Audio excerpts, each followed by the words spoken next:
we've got our things moving. So I've just shown you how to code it, creating lots of different sprites here. But what I now want to show you is how could I do this with clones? So instead of having to duplicate and change all of these things, how could I make it into a clone? So the first thing I want to do is I want to tell it to go to a random position.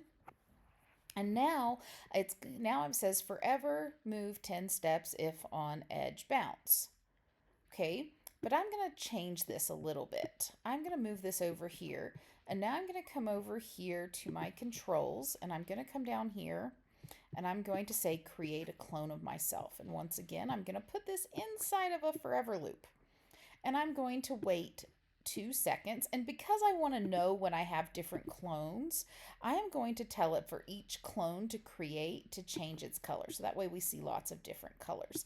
So I'm going to create a clone of myself. So when I do this, though, you'll notice nothing's happening because when you are creating a clone, when you create a clone of yourself, what you have to do is you have to say, well, I've created a copy of myself. Now I need to code the copy. So I want the copy to show up, and I want this, what's called the parent, to hide. So now I'm going to hide, and then this is the clone that it created. So now it's going, but now I have to also tell it to, when I start as a clone, I'm going to show up and move. So now it's still moving, but watch, now I have two fish that showed up, and I didn't have to duplicate or change anything. Now they're just showing up. So now I'm going to code my conditionals. So I'm going to say if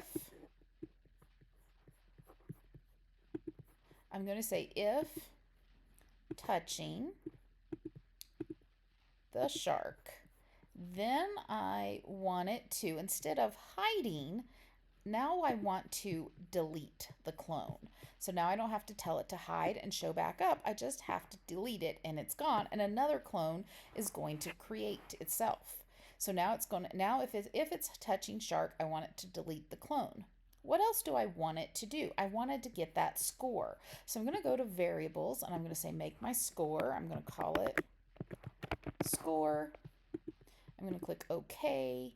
And then I can, once again, you're going to say set your score to 0. And then you're going to say change my score by 1.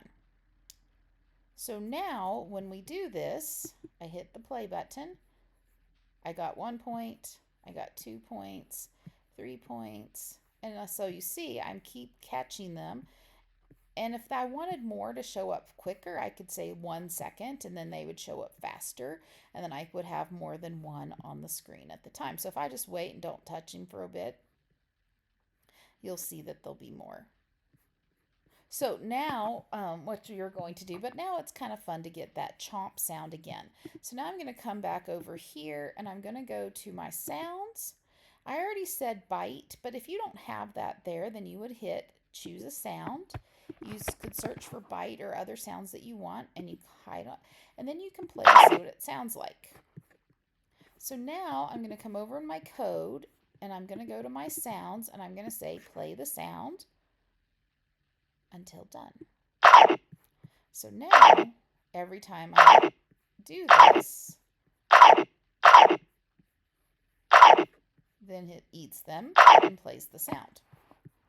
So this is just kind of a fun thing that you can do to do this. Now, you could change it to add another sprite and make it say, now you can't, if you touch the puffer fish, it would lose a point. And so there are lots of different variations that you can do. But if you see that with clones, I only had to code the fish once and the shark. I didn't have to have 10 fish down here. So this might be an easier way to code this project.